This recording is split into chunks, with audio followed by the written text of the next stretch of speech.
The room was full of people who had known me for decades, friends from old jobs, neighbors who had watched my children grow up, family members who had shared meals at my table for years. Laughter drifted across the room, warm and familiar, the kind that settles into your bones and convinces you everything is exactly as it should be. That night was meant to mark a milestone, a long marriage, a life built carefully brick by brick with patience and compromise. The kind of occasion where you raise a glass not just to the years behind you, but to the quiet belief that the hardest parts are already over. Before I tell you what happened next, subscribe the channel and let me know in the comments where are you watching from. It helps more than you know. The champagne was poured by someone I trusted.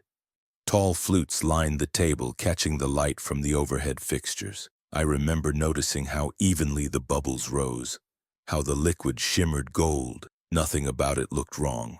Nothing ever does at first. I lifted my glass, smiling, nodding as someone clinked it gently from the side. My son stood a few feet away, talking animatedly to a guest. His wife moved easily through the room, collecting empty plates, offering refills, playing the part everyone expected of her. Attentive, thoughtful, perfectly at ease. I took a small sip. The taste stopped me. Not enough to alarm anyone else. Not enough to draw attention. Just enough to make my instincts pause. The flavor was faintly bitter beneath the sweetness, something that didn't belong. I lowered the glass slightly and let the moment pass. People think age dulls perception. In my experience, it sharpens it. You stop reacting to noise and start paying attention to patterns. I had spent years learning to notice what didn't fit, long before anyone thought it was necessary. I didn't say anything. I didn't need to. When my daughter-in-law returned with a second glass, smiling as she set it near me, I watched her hands instead of her face. Watched the way she positioned the flute just a little too carefully. Watched how quickly she stepped back. I switched the glasses without making a show of it. A casual movement. A gesture lost in conversation and laughter. No one noticed. No one ever does when you don't give them a reason to. She lifted the other glass moments later. I watched her take the first sip. Her smile faltered, just for a second. That was enough. I felt my pulse steady rather than spike. Fear wasn't useful. Here, observation was. Whatever had been added to that drink wasn't meant to kill me outright. It was meant to make me compliant, confused, easy to guide away from the room if needed, easy to explain later. I stayed seated. I stayed smiling. I let the evening continue as planned while I took careful note of everything around me. Who moved where? Who spoke to whom? How often she glanced in my direction after that sip. She excused herself not long after. I didn't follow. That night wasn't about confrontation. It was about confirmation. By the time the celebration ended, I knew two things with certainty. First, someone close to me believed I wouldn't notice. Second, they believed there was something to gain if I didn't remain fully aware. As I set my untouched glass down and thanked the guests for coming, I understood something that settled heavier than the champagne ever could. That night wasn't a celebration of the past. It was the beginning of a reckoning I hadn't planned, but was fully prepared to see through. And once you realize someone is willing to cross that line, the only question left is how far they're willing to go next. I did not sleep that night, not because I was afraid, but because my mind would not let go of the sequence. Every movement replayed itself with uncomfortable clarity. The way the glasses were arranged, the timing of her return, the brief hesitation before she drank. Once you notice something like that, you don't unsee it. You measure everything against it. By morning, I had made a decision. I wasn't going to accuse anyone. Accusations make people defensive, and defensive people get sloppy in unpredictable ways. What I needed was certainty, not drama. I gathered the glass I had not touched and placed it carefully into a padded bag I used for documents. Old habit. Years of dealing with contracts and disputes had taught me that how you preserve something matters as much as what it is. Contamination ruins more cases than lies ever do. I left the house early, telling my son I had errands to run. He looked tired, distracted. He kissed my cheek and asked if I felt all right after the party. I told him I felt fine. His wife was in the kitchen, humming softly, moving with the ease of someone convinced the danger had passed. I watched her without staring. People often think guilt looks dramatic. It doesn't. Guilt looks efficient. It looks like someone tidying loose ends before anyone thinks to ask questions. I drove across town to a small lab run by a former colleague. We hadn't spoken in years, but trust, when it's earned properly, doesn't expire. I didn't explain much. I didn't need to. "Can you tell me if something was added to this?" I asked. He nodded once. No curiosity, no judgment. That afternoon, I returned home and began doing something else I hadn't planned to do so soon. I reviewed my affairs. Not in a sentimental way, in a practical one. Accounts, beneficiaries, authorizations, anything that could be misused if I were suddenly confused, disoriented, or described as unwell. It's remarkable how quickly a narrative can form when someone else is ready to tell it for you. As I worked, I realized how much access she already had. Passwords she'd helped organize, documents she'd volunteered to file, casual questions she'd asked over dinners that suddenly felt less casual in hindsight. At the time, I'd seen attentiveness. Now I saw inventory. That evening, she brought me tea. I thanked her and let it cool untouched. She asked if I was feeling tired. I said no. She asked if the party had worn me out. I said it hadn't. She smiled and said I should rest anyway. That night, my phone rang. My colleague's voice was calm, professional, unmistakably certain. "There was something in it," he said. "Not lethal. A sedative, fast-acting, short duration." I closed my eyes and listened. "Enough to make someone disoriented," he continued. "Enough to explain confusion if anyone asked later." I thanked him and ended the call. I sat there for a long time afterward, thinking not about what she had done, but about what she believed would happen next. You don't take a risk like that without a plan. You don't poison someone's drink unless you're prepared to explain the outcome.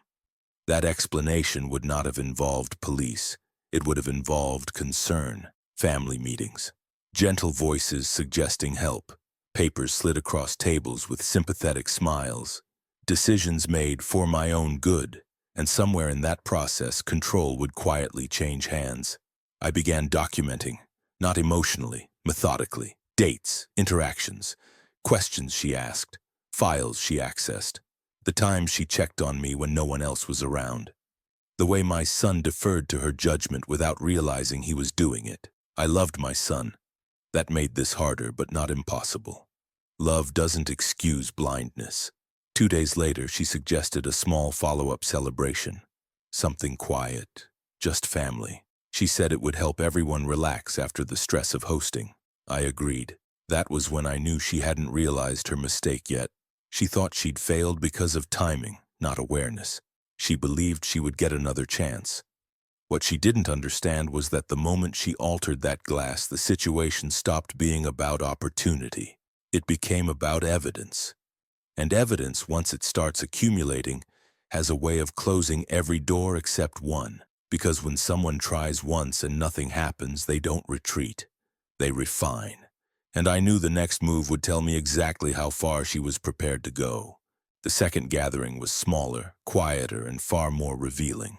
It took place in the early evening, just family and a few close acquaintances. No speeches, no formal toasts. Just food on the table, glasses within reach, and the comforting illusion that nothing had changed, but everything had. I arrived early on purpose. I wanted to watch how the room was arranged before anyone else touched it. I wanted to see who placed what where, who hovered, who lingered, who took responsibility without being asked. She was already there. She moved through the space like she owned it, adjusting chairs, rearranging glasses, offering to pour drinks before anyone requested them. She smiled often, but her eyes never rested. They moved constantly, checking alignment, distance, timing. Control always looks like helpfulness at first. I chose my seat carefully, not beside my son, not across from her. Somewhere neutral, somewhere observant. When the drinks came out, I declined. Said I was still feeling a bit off from the other night. Said I didn't want to overdo it. The words were ordinary. The reaction was not. Her smile tightened. She insisted gently, said it would help me relax. Said it was just a small glass. Said everyone was having one. I smiled back and repeated myself. People who mean well accept no as an answer. She did not. She waited 10 minutes, then tried again. This time with concern layered into her voice. She asked if I'd spoken to anyone about how I was feeling. asked if I'd noticed changes in my sleep, asked if I felt clear. The word landed deliberately. I answered calmly. Told her I felt perfectly fine. Told her I'd had the drink tested. Told her nothing else. Her hand froze on the counter, just for a moment. That was the first crack. From then on, she stopped offering me anything directly. Instead, she positioned herself close whenever someone else did. If my son poured a glass of wine, she reached to adjust it. If someone passed me a plate, she watched my hands instead of my face. Fear had entered the room, not panic. Fear of exposure. Later that evening, she suggested we talk privately, said she wanted to check on me, said she was worried. I agreed because refusal would have raised the wrong kind of suspicion. We stepped into the study and closed the door. She didn't sit. She stood across from me, hands folded tightly, posture rigid. When she spoke, her voice was soft but rehearsed. She said she'd noticed I seemed overwhelmed lately, said managing things alone might be harder than I realized. Said she and my son only wanted to help. I asked her what kind of help she meant. She hesitated, then mentioned paperwork, finances, decisions that could be simplified if someone younger took on some responsibility. Just temporarily, she said. Just to give me peace of mind. I asked her if that was why she'd tampered with my drink. The silence that followed was heavy and absolute. She denied it, of course, immediately, too quickly. Said I was imagining things, said maybe I'd misunderstood the test, said stress could make people suspicious. I didn't argue, I didn't need to. I asked her one simple question. What did you expect would happen after I drank it? She didn't answer. She couldn't, because every answer would have admitted intent. We returned to the gathering without another word. She avoided me for the rest of the evening. My son noticed. He asked if everything was all right. I told him it was. I meant it, because by then the situation had clarified itself. She wasn't improvising, she was following a plan, and plans leave trails. That night, after everyone left, I reviewed my notes, compared timelines, cross-referenced conversations. Patterns emerged the way they always do when someone believes they are being subtle. The truth was no longer in doubt. What remained was timing. Because once someone crosses a line like that and fails, they don't walk away. They look for a quieter method, something less direct, something easier to explain if it goes wrong. And as I turned off the light in the study and locked the door, I understood something with complete certainty. The next move wouldn't involve a glass. It would involve paperwork. And when that happens, the damage can last far longer than any poison ever could. The paperwork began the following week. It arrived quietly, the way these things always do. An email first, polite, professional, sent from an address I didn't recognize. It referenced long-term planning and family-supported decision-making. No accusations, no urgency, just concern, neatly formatted and easy to dismiss if you weren't looking closely. I was looking closely. The message suggested a meeting.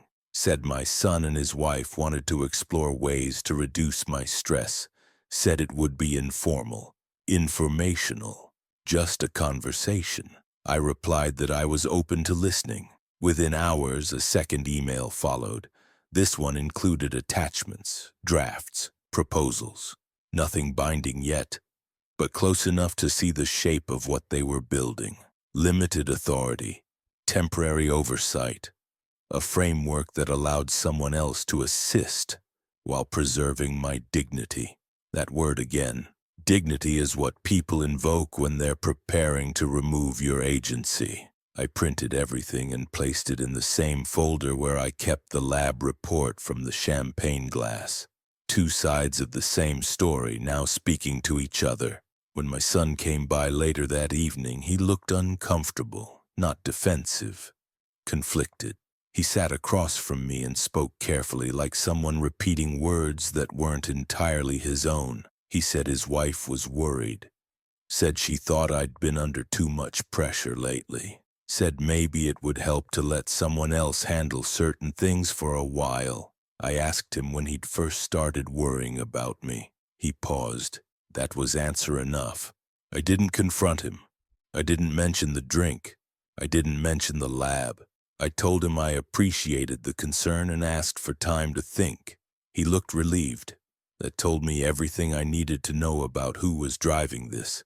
Over the next few days, I watched how the tone shifted, how concern became persistence, how suggestions hardened into expectations, how my daughter-in-law began speaking as though decisions had already been made. She sent lists, asked questions framed as confirmations, referred to next steps that I had never agreed to take. I responded politely, slowly, in writing. Every message went into the file. Then I did something she did not expect. I invited a third party into the process. Not a lawyer yet. Someone quieter. Someone whose job involved assessing capacity and documenting interactions. I asked for a routine evaluation, nothing adversarial. Just a baseline. The appointment took less than an hour. The report took longer, but it said exactly what I knew it would. Clear cognition, full awareness, no impairment, no confusion. I forwarded it to the same email thread where the proposals had originated. The reply came fast, too fast.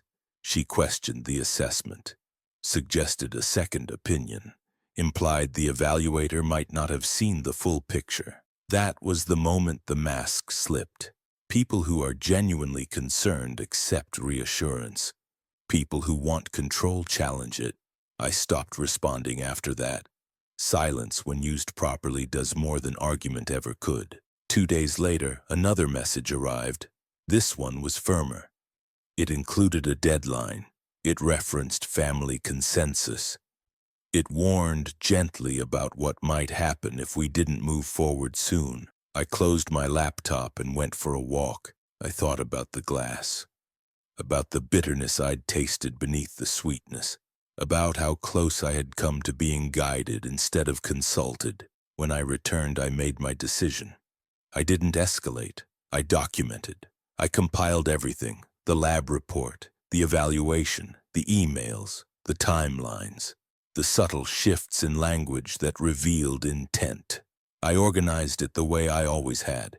Clean, chronological, impossible to misread. Then I sent one final message. I thanked them for their concern. I stated clearly that I did not consent to any transfer of authority, temporary or otherwise. I asked that all future communication regarding my affairs be directed through counsel. I didn't say whose counsel. I didn't need to.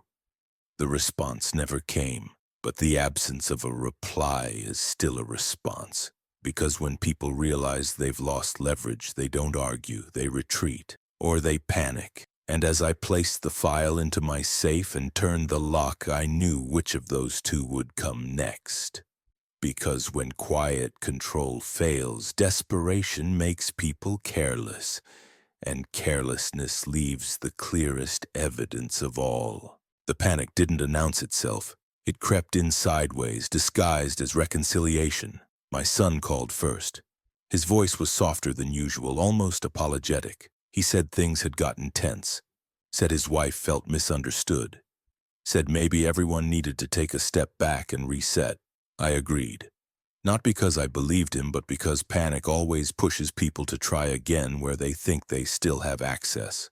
2 days later, she came to see me alone. She brought pastries. Sat carefully at the edge of the chair like a guest, not family. She apologized, not directly, not cleanly, but in the way people do when they want forgiveness without accountability. She said she only wanted what was best. Said stress can make people overstep. Said she hoped we could move forward without involving outsiders. Outsiders. That was the word that told me everything. I told her I appreciated the visit. I told her I valued peace. I told her I would think about what she said. She relaxed visibly. People mistake politeness for surrender. That evening I checked my accounts.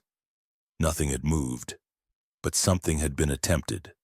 A login alert, a password reset request, an authorization inquiry that failed because the verification didn't match. Small things, the kind people hope you won't notice. I documented it all. The next attempt came the following morning. This one more ambitious. A request routed through a financial institution that required supporting documentation. The same documentation she had tried to obtain weeks earlier through planning. She was no longer waiting. She was forcing. That was the moment I stopped protecting the family narrative. I contacted counsel, not with emotion, with a file. They didn't ask many questions. They didn't need to. Intent was clear. Pattern established. The earlier incident with the drink suddenly made sense as context rather than anomaly. What followed moved quickly. A formal notice, a cease and desist, instructions that all contact regarding my finances go through representation only, warnings about continued attempts constituting abuse and coercion. She responded within hours. Angrily. That response went into the file too. My son called again that night, this time upset. He accused me of escalating things, of embarrassing his wife, of tearing the family apart over misunderstandings. I listened. Then I told him the truth, about the drink, about the test, about the paperwork, about the login attempts. He went quiet. He didn't defend her. That was the most painful part, because silence in that moment meant belief. The next day she tried one last thing, a visit without warning. Raised voice, accusations. She said I was paranoid, said I was cruel, said I was destroying her marriage. I didn't argue. I handed her a copy of the file, not the original, just enough. She stopped talking halfway through the second page. When she left, she didn't slam the door. She walked out very carefully, like someone afraid of leaving fingerprints. After that, everything slowed down. No more messages, no more attempts, no more concern. The illusion had collapsed, and with it, the appetite for risk. But damage doesn't vanish just because danger recedes.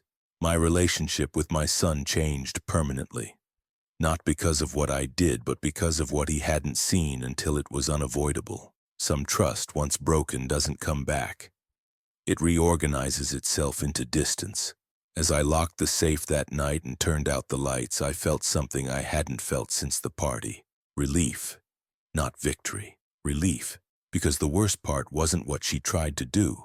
It was knowing how close she came to succeeding. And in the final part, I'll tell you how it all ended, and what it cost me to choose clarity over comfort. The ending didn't come with sirens or shouting. It came with paperwork. A letter arrived first, delivered quietly, signed by an attorney whose name I didn't recognize. It confirmed what I already knew without saying it outright. My daughter-in-law had been advised to cease all attempts to access my accounts, my documents, and my decisions, permanently. Any further contact regarding my affairs would go through counsel. It was an admission without apology. My son came by later that week, alone. He looked like someone who had aged several years in a matter of days. He didn't sit at first, just stood near the window staring out at nothing in particular. He asked me if any of it was true. All of it was. I told him everything again slowly this time.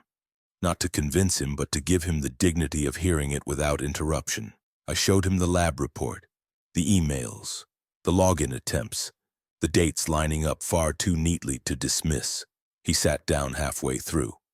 When I finished, he put his face in his hands and stayed that way for a long time. He didn't ask why I hadn't told him sooner. He already knew the answer.